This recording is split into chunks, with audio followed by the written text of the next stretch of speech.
Bonjour, dans cette vidéo, on parle de nombres binaires fractionnaires à virgule fixe. Voici le contenu de la vidéo. On va tout d'abord parler de système de numération positionnelle pour les nombres entiers et les nombres fractionnaires. On va voir comment faire les conversions entre les bases. Ensuite, on va parler d'addition, de nombres signés et de multiplication de nombres à virgule fixe. Finalement, on va voir comment modéliser tout ça en VHDL. Tout d'abord, les systèmes de numération positionnelle sont définitivement les plus usités. Un système de numération non positionnelle serait par exemple l'utilisation des chiffres romains. Donc, dans un système de numération positionnelle, on a besoin d'une base R et on a besoin de R chiffres différents. Par exemple, il y a 10 chiffres en base 10, il y a 16 chiffres en base 16. Un nombre est représenté par une somme de puissance pondérée avec la valeur des chiffres.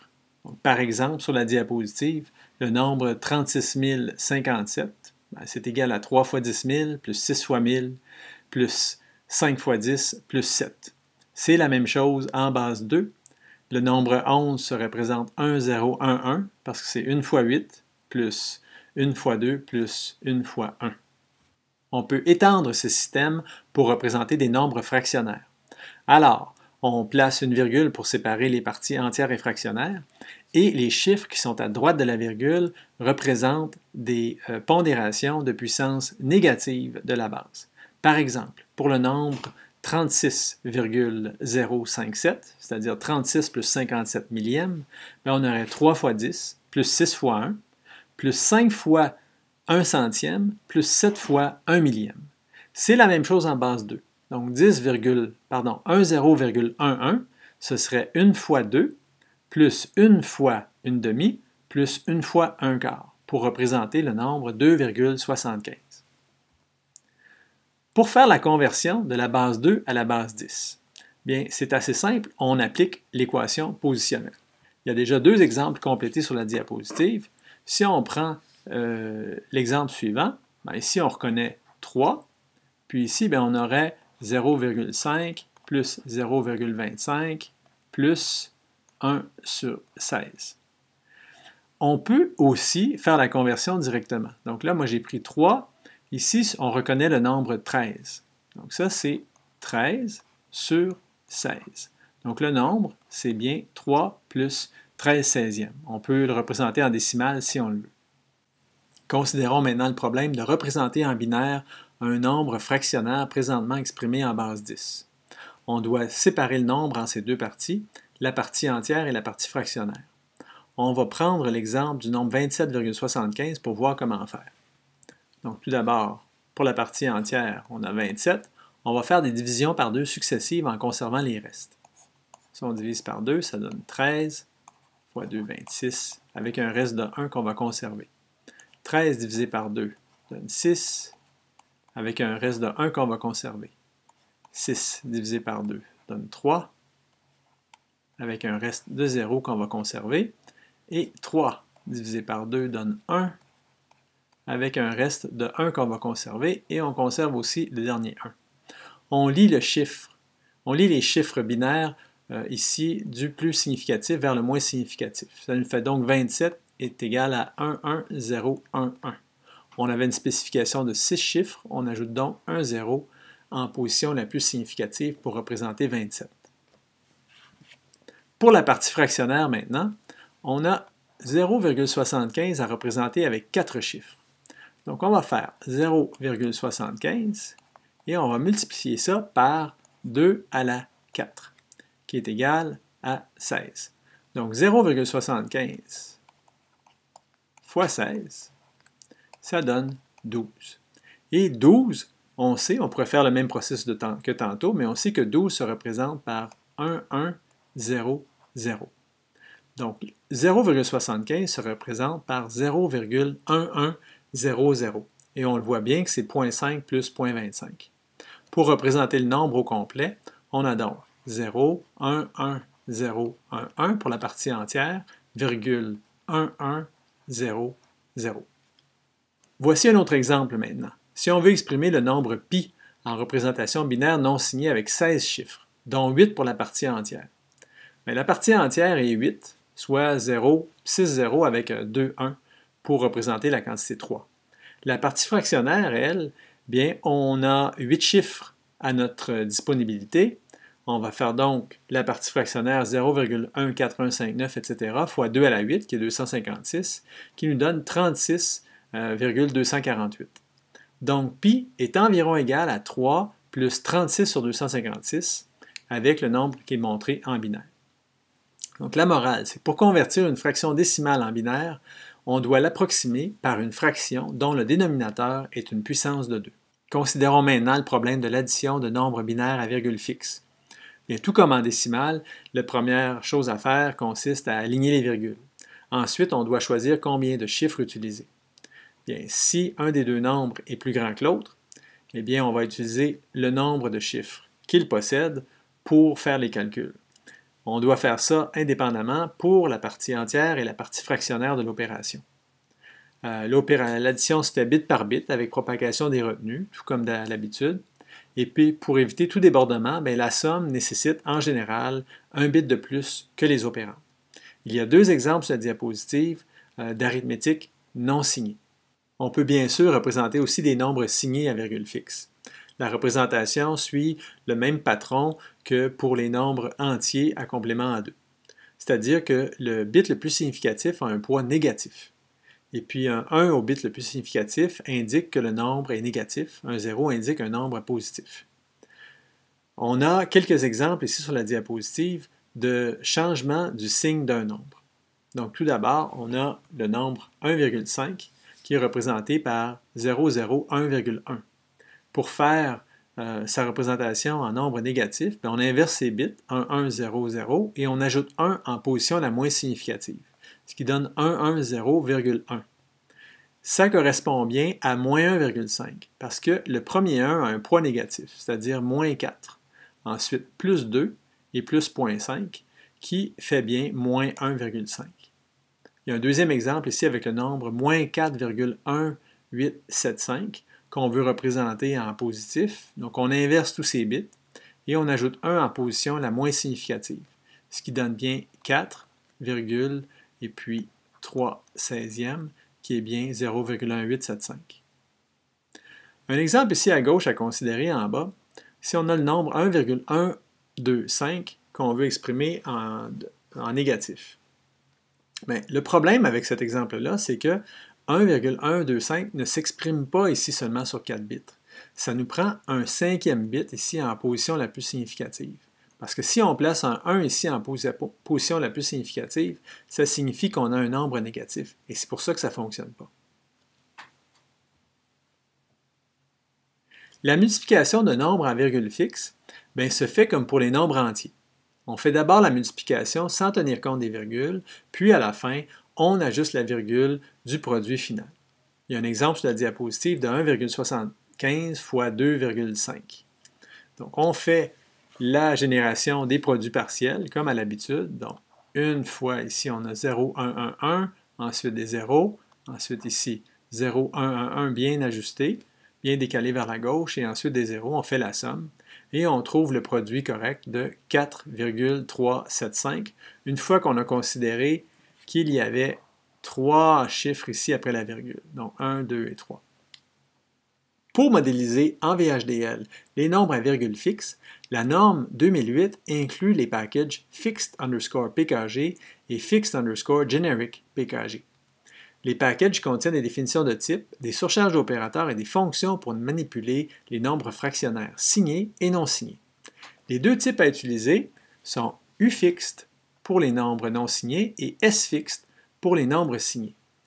La norme spécifie que tous les indices qui sont à gauche du 0 représentent la partie entière du nombre et les indices qui sont à droite du 0 représentent la partie fractionnaire du nombre. Donc, par exemple, pour U1, ici, on aurait 4 bits, donc 5 bits pour la partie entière, B4, B3, B2, B1 et B0, virgule, et puis un seul bit pour la partie fractionnaire, B-1. Pour le nombre, pour la quantité S1, qui est un nombre signé, on aurait 4 bits, donc de 3 à 0 pour la partie entière, et 4 bits de -1 à -4 pour la partie fractionnaire. Le bit le plus significatif, donc S1 de 3 représenterait le signe du nombre et aurait un poids négatif. Voici un exemple de code VHDL pour la déclaration et la manipulation de quantités en virgule fixe. On déclare à l'intérieur du processus 4 variables, S1, S2, S3 et S4, toutes de type S-fixed et toutes avec 4 bits pour la partie entière, les indices 3 à 0, et 4 bits pour la partie fractionnaire, les indices -1 à -4. Pour les variables S1 et S2, on ne leur assigne pas de valeur tout de suite lors de la déclaration. Pour les valeurs S3 et S4, on leur assigne chacun une valeur. Tout d'abord, pour S3, une valeur négative, un réel -7,125, et pour S4, un entier 5. Dans les deux cas, les déclarations doivent comprendre les indices sur lesquels doivent exprimer les quantités. Bien sûr, ces indices-là doivent correspondre aux variables correspondantes. Donc, c'est pour ça qu'on a 3 et -4 ici comme indice. Pour la variable S1, on lui assigne une valeur par un vecteur de bits, 1, 0, 1, 1, 0, 1, 1, 1. On a la partie entière à gauche et la partie fractionnaire à droite. On voit que le 1 ici indique que c'est un nombre négatif. La valeur représentée, on peut la voir ici par l'énoncé report de la variable S1 et ça nous donne -4,5625. Pour S2, on assigne la valeur 3,14159, etc. Dans l'appel de la fonction toSFixed, on donne ici S2 comme paramètre et la fonction va donc prendre le réel et l'exprimer en fonction de la taille de S2. On n'a pas besoin de donner les indices de S2 à ce moment-là. L'exécution de l'énoncé report nous montre la valeur de 3,125. Bien sûr, il y a une erreur. Ce n'est pas exactement 3,14159 parce qu'on n'utilise seulement que 4 bits pour la partie fractionnaire. En fait, 0,125 correspond à 1/8 et c'est le mieux qu'on est capable de faire avec 4 bits pour représenter 0,14159, etc. Pour les variables S3 et S4, on a ici la valeur correcte, -7,125 et 5,0 pour S4. Une fonction utile, celle de convertir vers un entier une quantité S-fixed. On voit le résultat. Bon, il y a un arrondi qui se fait. Donc, la valeur de -4 est devenue -5, la valeur de 3,125 est devenue 3, -7,125 est devenu -7, et le 5 est resté 5, mais maintenant comme un entier. Si on regarde le chronogramme correspondant à l'exécution de ce processus, il est montré à droite de la diapositive. Ici, on voit des valeurs en hexadécimal. Bon, pour S1, on a la valeur B7. Est-ce que ça correspond? Bien, B, on sait que c'est 1, 0, 1, 1, et 7, c'est 0, 1, 1, 1. C'est exactement ce qu'on avait assigné comme valeur. Pour S2, on a 32, qui est 0, 0, 1, 1, virgule 0, 0, 1, 0 pour 2. Et encore une fois, ça correspond bien à S2. On avait 3,125, qui est à dire 3 et 1/8. Et c'est la même chose pour S3 et S4. Les packages VHDL pour la manipulation des nombres à virgule fixe incluent des définitions des fonctions arithmétiques, comme l'addition, la soustraction, la multiplication, la division, etc. Attention, toutes ces opérations-là ne sont pas nécessairement synthétisables. Par exemple, la division générale n'est pas synthétisable. La taille des résultats, attention, elle suit une convention qui est différente de celle à laquelle on était habitué avec le package numeric_std. En effet, dans numeric_std, il était possible d'avoir un débordement. Pour les packages qui s'occupent de la virgule fixe, les concepteurs ont décidé d'éviter la possibilité de tout débordement. Ça fait donc que les résultats prennent un bit de plus en général que ce à quoi on était habitué. Par exemple, pour l'addition, eh bien, si on fait A plus B, la somme, ces indices, ce sera l'indice maximum de A et de B plus 1 et l'indice minimum de A et B pour la partie fractionnaire. Et ainsi de suite pour la multiplication et les autres opérations. Voici quelques exemples d'utilisation d'arithmétique à virgule fixe en VHDL avec les packages. Donc ici, on définit 4 variables de type U fixe, non signé, et on fait des assignations de valeurs et ensuite des additions.